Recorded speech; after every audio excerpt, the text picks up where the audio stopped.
Welcome back to the Privacy Report. This is the show where we really try to look under the hood of the tech we use every single day. Stuff you probably don't even think twice about. And today, yeah, we're taking a hard look at something super common. That little airplane icon you tap on your phone. Exactly. Airplane mode. Yeah. For most people, it feels like hitting the kill switch, right? A digital security blanket. You tap it before takeoff, maybe just when you want some peace and quiet, and you think, okay, total blackout. Right. You assume you're completely off grid. No signals, no tracking, nothing getting in or out. But that assumption, that feeling of a guaranteed digital silence, well, that's what we need to dig into. Yeah, that's the mission today. We want to explore what airplane mode was really made for, and spoiler, it wasn't primarily about your privacy. And then we'll uncover what often keeps running, silently collecting data in the background. hmm And just a quick note before we dive in, if you want even more deep dives into digital privacy stuff, you can always subscribe to our email newsletter. That's at theprivacyreport.net. Theprivacyreport.net. Definitely check it out. Okay, so let's start with that basic idea. We tap the icon, we think off. But where does that first, fundamental misunderstanding come from? What was this thing actually built to do? Well, at its core, it's really just a safety switch, specifically for regulatory compliance during flights. Compliance, okay. Yeah, its only design goal really is to stop the phone's transmitting radios, the parts that send out strong signals, from potentially messing with the airplane's own systems. Navigation, communication gear, Yeah. very sensitive stuff. So it's about keeping the plane flying straight, not keeping my data locked down. It's for the pilots, not necessarily for my digital anonymity. That's a great way to put it. And that difference is absolutely key. Because if the goal is just compliance, that defines what gets shut off. Right. And more importantly, what's allowed to stay flexible or just keep running because it doesn't interfere with the plane. Okay, so if that's the main job, just keeping the cockpit systems happy, then that common belief that it shuts down all wireless communication must be wrong, right? That's myth number one, basically. Hmm. Yeah, it's wrong.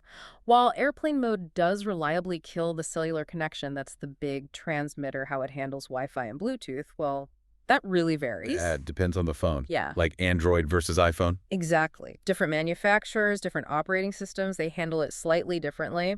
And crucially, most systems let you manually turn Wi-Fi or Bluetooth back on while airplane mode is still technically active. Which we all do. I mean, you want to use your wireless earbuds, right? Mhm. Or connect to the in-flight Wi-Fi for movies. Of course, Yeah. it's convenient, but that convenience instantly breaks any illusion of total isolation. Because you're transmitting again. Precisely. Yep. The second you turn Bluetooth back on, you're sending out signals. If you join that Wi-Fi network, you're sending and receiving data. You've just bypassed the main point, at least from a strict no signals perspective. Okay, this is where it gets really fascinating for me, location. GPS. I think most people figure, well, if my phone can't talk to the cell tower, it can't know where it is, how could it possibly track my location when it's offline? Yeah, this relies on a technical point that catches a lot of people out. GPS, the Global Positioning System, it's actually just a receiver. A receiver, meaning... Meaning your phone only needs to listen for signals coming down from the GPS satellites orbiting Earth to figure out its position. Hmm. It doesn't transmit anything back to the satellites or, to any ground station to calculate that location. Whoa, okay. So even with airplane mode on, cut off from cell service and Wi-Fi, the little GPS chip inside is still passively listening to those satellite signals. Correct. And working out exactly where it is. That's right. It can still calculate its coordinates. And here's the kicker for privacy apps on your phone and the operating system itself, if they have permission to access location, Which many do. which many do, they're still logging that location data. It just gets stored locally on the device. We call it cached location data. Okay, so let me get this straight. It's not stopping the tracking. It's just delaying the confession. Huh. That's one way to put it. Yeah, it doesn't block the collection of location data. It only postpones the upload. So the moment I land, turn off airplane mode, or even just connect to airport Wi-Fi. Boom. That whole log, potentially hours of detailed location points from your flight or your time offline, it syncs up silently in the background. So it's like a data time bomb. You weren't invisible. You just deferred the moment your phone reported your movements. Exactly. Deferred transmission, not blocked collection. A crucial difference. And if it's logging location, that makes me wonder, what else is it doing back there while I think I'm dark? This goes beyond just GPS, right? Absolutely. That idea of a data backlog applies much more broadly. So the myth that the phone is basically asleep or paused when the radios are off, That's out the window, too. Definitely out the window. Okay, airplane mode stops most outgoing signals, yes. But it absolutely does not stop the phone's operating system or apps from gathering and essentially preparing data to be sent later. Preparing data, like, Oh, all sorts of things. Diagnostic information, how's the battery doing? Did any apps crash? Uh, Usage metrics, how long were you looking at a certain app or file? And really importantly, other sensor data. sensor data. You mean like motion? Yeah, exactly. Your phone's accelerometer, gyroscope, these sensors that detect movement, orientation, steps, they often keep running. They're logging your physical activity patterns locally. I guess the proof is right there when you land, isn't it? You turn off airplane mode, and suddenly your phone just explodes with notification, emails downloading, apps updating. Sir, yes, that's the dam breaking. All that information that was collected and queued up while you thought you were offline is suddenly rushing out. It proves the collection was happening all along. It's definitive proof. You weren't digitally silent. You were just, let's say, staging the data release. And connecting this back to privacy, it shows why airplane mode just isn't enough if you're aiming for genuine protection. Right.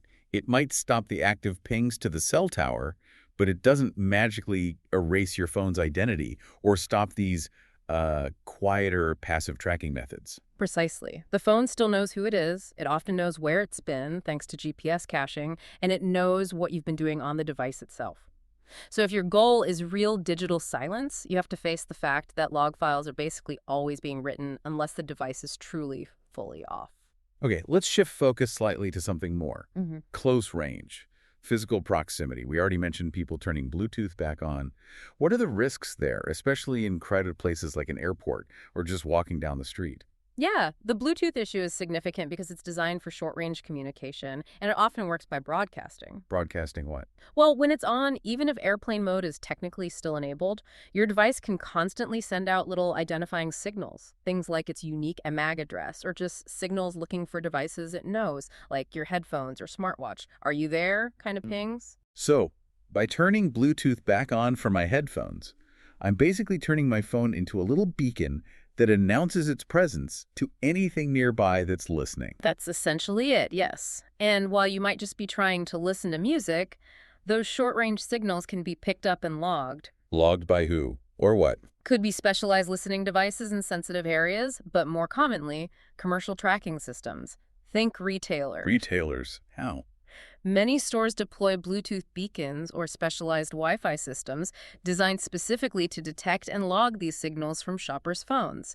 It helps them map how people move through the store, how long they linger in certain aisles. You're kidding. So I walk past a display, and my phone might just have told the store system, hey, I was here for 30 seconds. It's entirely possible, even probable in some stores. Your convenience becomes their data point.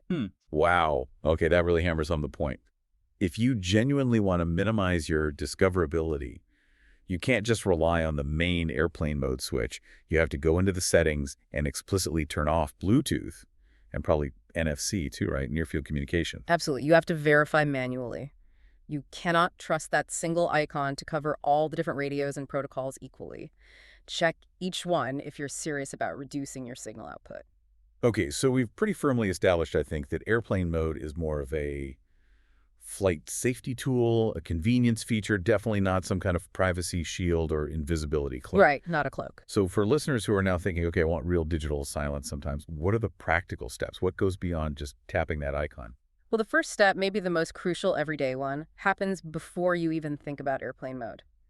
Audit your app permissions. Ah, good point. Right. Limit what they can access in the first place. Exactly. If an app doesn't have permission to use your location, it can't log your GPS coordinates, cached or otherwise.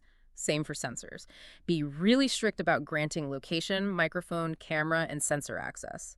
If the app doesn't absolutely need it to function, turn it off. That cuts off the data at the source. That makes sense. Cut off the input. What's next? Second, get to know your specific device. Don't assume. Check the documentation or reliable tech sources to see exactly which radios, especially GPS, maybe some low-power Bluetooth features, might stay active by default, even in airplane mode on your phone model and operating system. They aren't all the same. So do your homework on your own tech. Okay. Okay. And then what about situations where you need, like, maximum security? Thinking journalists, activists, people crossing borders. Right. For high-stakes situations, software toggles just aren't enough. You need to move to hardware isolation. Hardware isolation. But we're talking about using physical tools. Good quality Faraday bags or pouches. These are designed to physically block all incoming and outgoing electromagnetic signals, cellular, Wi-Fi, Bluetooth, GPS, the works. Like putting your phone in a signal-proof box. Essentially, yes. Or, even better, using devices specifically designed with physical kill switches for the radios, actual hardware switches that cut the power to the antennas. That gives you much higher assurance than any software setting. Got it. So the real takeaway here is airplane mode is mostly about compliance and maybe saving a little battery. Huh. It defers data upload, but it doesn't stop collection. Correct. And the only way to be truly 100% sure you're not transmitting or collecting data locally is Powering the device completely down, off. Not fleet mode, fully off. That's the only guaranteed way to stop everything. The radios, the sensors, the local logging. power down. Yeah. It seems so simple, but I guess it's the only real answer for total silence. Understanding your footprint means knowing what really goes dark and what just pretends to. Exactly. You need to know what's truly off versus what's just waiting. It really makes you think, doesn't it? How often do we just blindly trust these simple software toggles, assuming they protect us, without ever questioning what's actually happening underneath? How much data are we logging when we think are offline?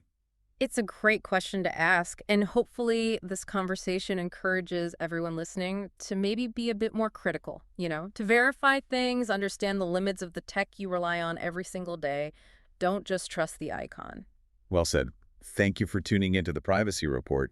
If you found this discussion helpful, please do like and subscribe wherever you get your shows. It really helps others find us. Yeah, thanks for listening. We appreciate you being here. And one final note.